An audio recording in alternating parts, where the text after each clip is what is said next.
Ah, on a joué Bisabino, FBI a déjà saisi. Non, bah la Sabino image moko bomona. Ne marabu salimaki. Batubaya qui en cagoulé. Ils étaient avec des armes.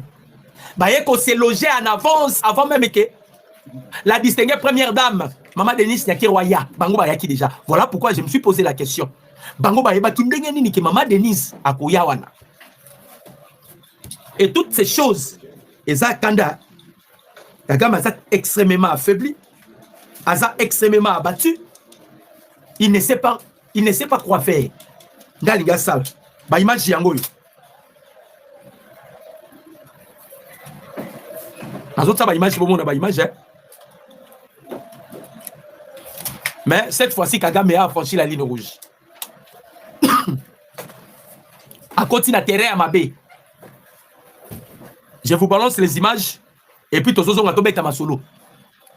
Bon mon abino moko.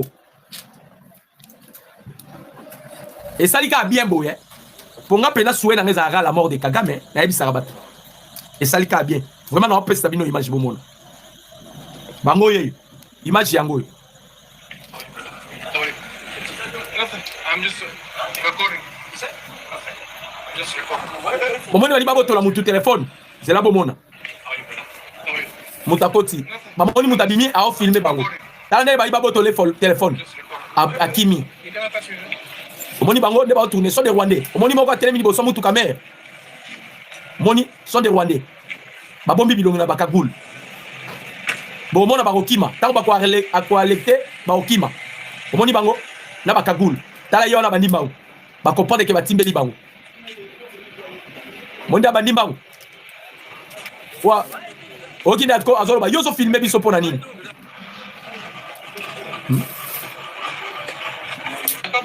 Na pe sabino sur deuxième vidéo. Deuxième vidéo pour mon abonné baza ko s'évacuer na kati ya hôtel Mbangu Mbangu. Bango yeyo. O eza la santé ya bolimbisa. Bango wana.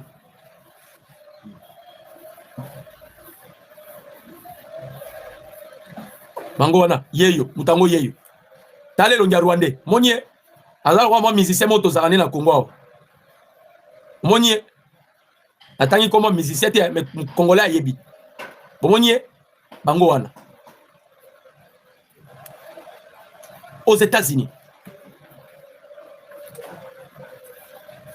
bango wana c'est logé kaka na hôtel Oyo, et c'est qui première dame aya.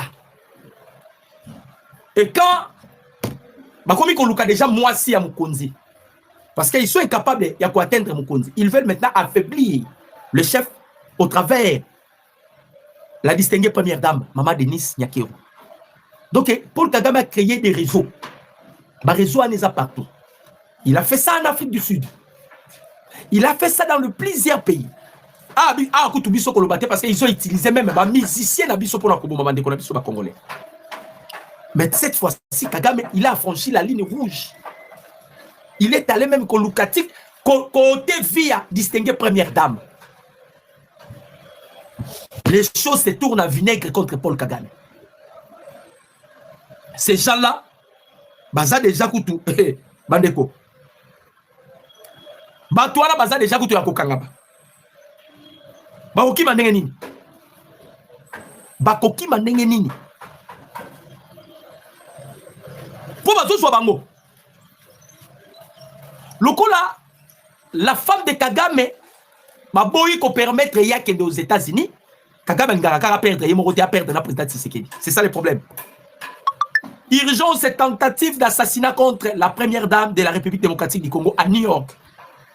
À midi à New York, des individus ont tenté d'accéder à la suite d'hôtel de la première dame de la République démocratique du Congo, Denise Nyakero Tshisekedi, dont le but de l'assassiner grâce à l'intervention rapide de services de sécurité présidentielle. Les assaillants ont été immédiatement maîtrisés et arrêtés. La vérité va triompher maintenant. La vérité va triompher. Tokoyeba banani batindi.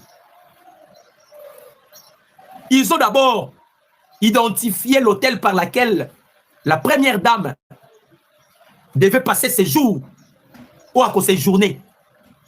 Bandeko nangai ba congolais. N'est-ce que c'est qui bandeko Kagame komi na suka. Bon moni même Kabila bimia avec sa ma sortie médiatique na ye Yanzadi et créer les sous makambo. Bon moni ba sango ba kilanga buna bango.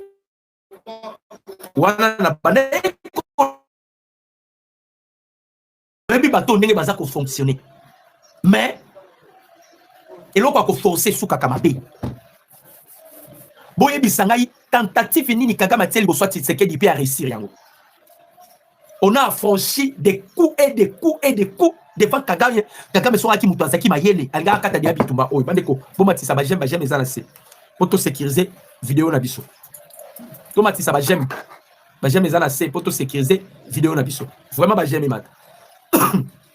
Tous les plans machiavéliques que Kagame a mis sur la table. Bon, mais que ba beta biso même coup. Ba changer, ba falsifier ba document. À connivence avec les démocrates. Même le problème, il y a Maman Denise Oyo. Bolibisa, Kourekeyi, si on peut continuer comme ça, pour ces arabes qui ont besoin d'informations. Vous comprenez que Kourekeyi. Mais pour ça, ils ont besoin d'informations. Bandeko Congolais. Hein? On était même prêt à perdre. Et l'autre, on a signé aux États-Unis. Et le problème, il y a Maman Denise Awa, nous suspectons aussi les démocrates. Parce qu'ils savent bien que tous leurs espoirs, on va construire qui derrière Kagame, ils ont déjà endommagé. Ils espéraient à Kagame. C'est un fretin. Poids mouche. On a joué Bissabino, cher Congolais de père et de mère. Ce qui n'a pas poids mouche, c'est-à-dire Nyama ya konyata ko, nyama ya konyata. Poids mouche na bakambo nyoso Joseph Kabila. Un fretin. Je vais vous expliquer Makambo a bête la ratole aussi les accords. Tout bête non l'isolo à Maman Denise qui vient de s'échapper à la mort par les assaillants commandités par Paul Kagame. Moni place Kagame a na libulu. Tu es allé accepter, j'espère que Kouré Zongi, vous êtes allé accepter de signer les accords. Kouré Zongi, Bolibisa. Ok, qu'on signe l'accord. Obi Manambo Kabatu. Mais bakoro ok ko signé pour Bimanambo Kabatu. Okomi kotinda batu ba ko sala coup aux États-Unis d'Amérique. Le porte-parole du gouvernement congolais, Patrick Mouyaya, a révélé mardi d'un incident de sécurité a été signalé à Washington, dans l'hôtel où séjourne la première dame de la République démocratique du Congo, Denise Nyakero Tshisekedi, présente dans la capitale américaine à l'invitation de l'épouse du président Donald Trump dans le cadre d'un sommet de première dame. Selon ses déclarations, lors d'une briefing consacrée à la 13e conférence des gouverneurs, des individus non encore formellement identifiés auraient tenté de s'introduire dans l'établissement Kinshasa, et être en contact étroit avec les autorités américaines pour faire la lumière sur les circonstances de cet incident, tout en réservant de plus en plus précise à une communication ultérieure. Là, c'est Patrick Mouyaya. Bandeko ba Congolais, Eza ya Koyinda. Eza ya Koyinda. Eza la Kalabatu Moussou ne les cherche même pas à comparer. Vous comprenez, Bandeko? Paul Kagame a mis quoi ici dans l'Oko Moko? Il a franchi la ligne rouge. Et pour permettre Bisoto activer maintenant plein à Bengana na Lumba. Tozo Bengana Kagame est mon côté.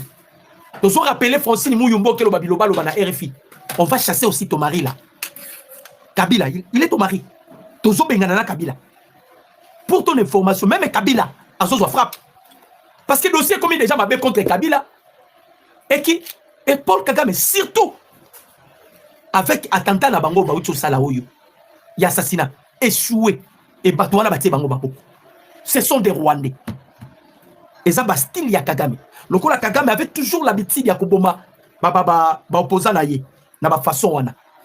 Même dans Bamboka Libanda, Kolanda Bango, Koboma Bango, Bamboka Libanda. Il voulait maintenant essayer avec Mama Denis Nyakero. Malheureusement, la gloire est là qui au rendez-vous à Kagame et permettre Bisso. Tout bimisali sous identité à Kagame. Imaginez-vous, hein? Mélania trompe. Elle a haussé les tons. Avec des enquêtes, parce que toi là, déjà rwandais. Avec des enquêtes, des réseaux. Même l'ambassadeur rwandais près aux Nations Unies, pardon, aux États-Unis, a impliqué dans Makambu Yango. Pour la bango, il y a un coup fatal. Kagame a perdu la bitumba. Mais avant même de perdre, il voulait faire un sabotage. Soit Gomana Bukavu Bapeli Simoto, soit Babomi première dame de la République démocratique du Congo. Comme ça, on a bimi Congo, Azana Lisengoke, Nabimi Menatikali Koboma. C'était ça le plan de Paul Kagame. Mais Kagame a tiré à terre parce que ma combi et Balouki n'a n'engé n'a mabe. Bon aimer, bon commenter, bon partager. Bon aimer, bon commenter, bon partager. A combien qu'on bimi ça ba arme, ba arme, je m'excuse. A combien qu'on bimi ça ba arme, y a ba faible. Tout maintenant nous dit solo, il y a réunion. Tout le monde éclaircir et l'eau boy. Na réunion ezalaki entre Paul Kagame na ba M23. Parce que à l'heure où je vous parle, bandeko Lubero Mobimba, na Kimpese, na Masereka, na Bibatama, na Lubero, les agglomérations ya Kimpese, les agglomérations ya Masereka, na Bibatama, na Lubero et za vide, ba M23 ba bimi ba nyonso na ba RDF. O na zoe bisabino, sorozala mutu na Lubero, Lubero ezali na territoire, pardon, Lubero eza territoire eza na province ya Nord Kivu. Appelez les gens là-bas, ils vont vous donner des informations. Les M23 quittent Babimi, population et société là. Nalobaka yango awa, munokonanganga. Nalobaka de la même manière, Ouvira a été libéré, on risquerait aussi de la même manière Goma et Bukavu soit libéré.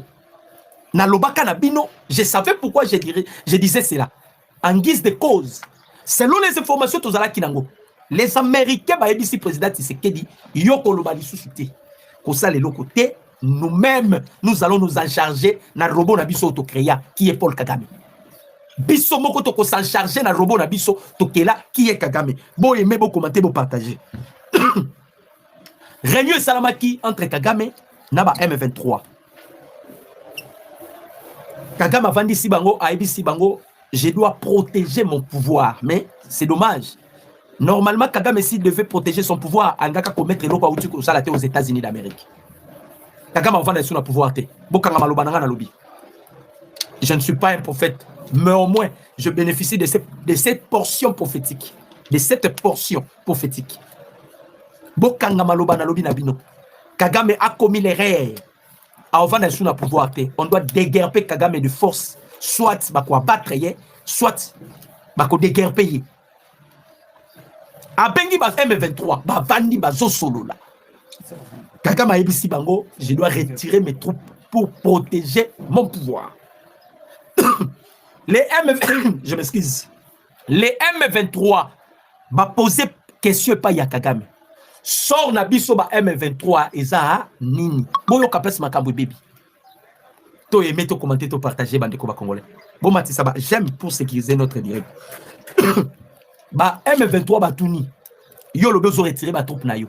Sko biso cannabis est zandengeni. Cannabis est zandengeni. Cannabis est zandengeni.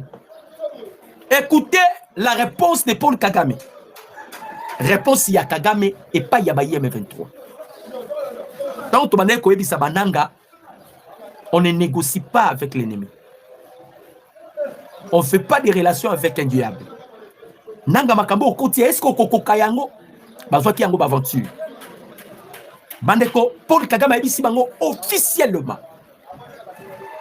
Ngana ozo ba troupe nanga kantabino bon de briller. Ça c'est Paul Kagame. Bon de briller. Ba oyo ba utaki, ils sont des diaspora, bozonga na mboka ba pays na biso, ba pays na bino respective. Ba oyo baza ba congolais awa. Bozela to négocier na Uganda s'il peut permettre en sorte que Ayambabino. Dans les cas contraires, vous devez procéder dans le programme Yakonops concept des opérations. Ça, c'était le langage de Paul Kagame devant les M23. Oh, nous avons dit, langage de Kagame devant les M23. Aïbisi Bango, je vais protéger mon pouvoir. Je vais protéger ma famille. Bino, oh, bazaba congolais, soit bozongi na mboka na bino, soit bozeli négociation. Donc, ceux qui sorti médiatique, il y a Joseph Kabila, qui serait toujours accompagné avec la réaction de la Senko. Kabila veut maintenant protéger bateau à côté ici, Nabuzoba, entre autres les Bananga, entre autres Batumusus. Parce que Kagame déjà, Toeba Kayango, Bertrand Bissimo, Baoye Bati Bakokende Wapi, Baloros Kanyuki, Bazoye Bati Bakokende Wapi. Yango bomoni bakanda wana Kagame est allé tenter Yakoboma première dame peut-être akoyiko au fistre Mukonzamboka to ko affaiblir Mukonzamboka parce que mais Mukonzamboka esprit eza au zénith boki place makambo bimi bao ba utaki poto bazonga poto parce que moi je dois protéger na makambo uti ko sale raté et la muselier lisusu dossier donc makambo ko kende na lombangu bangu. Allez, et kokoti sasiko divergence parce que na ba M23 ba M23 congolais bazali ba M23 rwandais pe bazali faut boye ba yango ba M23 congolais na ba M23 rwandais bazoyo kanate et Kagame fait maintenant utiliser diversion oyo pour profiter nango la zoko expliquer pour ba congolais boye ba Kagame peut profiter na diversion oyo ndenge nini au monde ba oputana potana Kagame s'est retiré non. Kagame peut utiliser le langage que au moni kenga bimisa ki batunanga bato bazo potana wana ce sont des congolais donc bon lukabo négocier na bango c'est l'arme que Kagame est en train de préparer na minute parce que alobi c'est impossible à jouer les M23 congolais à même bango na Kigali bakoko tate aboyi yango bomona ki Kabila bimi na sortie médiatique pour la koluka ko bongisa terrain pour les M23 ba kosala ba trouble na Goma titi ba kosenga il faut qu'il y ait un dialogue. Et cela, ça va nous conduire encore dans un mixage et un brassage que le président Tshisekedi a catégoriquement refusé. Ici, je donne la réponse. Bazana Bukavu, inutile de citer leur nom. Bazana Bukavu, il y a des documents qui circulent là-bas. Et j'ai compris qu'ils ont poison rwandais. Que Tshisekedi a accepté le mixage et le brassage. Bande Konangaï. Tout à la bataille. Bazangi Koko Sabat. Tu comprenez que déjà, c'est un poison rwandais. Alors, pour remonter morale ya ba congolais. Voilà pourquoi toye Kagame a boyi ba M23 mais il veut se servir de M23 comme outil, il y a distraction. Lui il récupère ba soda na ye mais lorsqu'il y aura des troubles na Goma na Bukavu, il va dire que ce n'est pas lui. Ce sont les M23 congolais qui se battent entre eux et vous devez résoudre leurs problèmes. C'est ça la carte oyo Kagame a préparé na minute avec Joseph Kabila. Tobetana nous lisolo ya accord.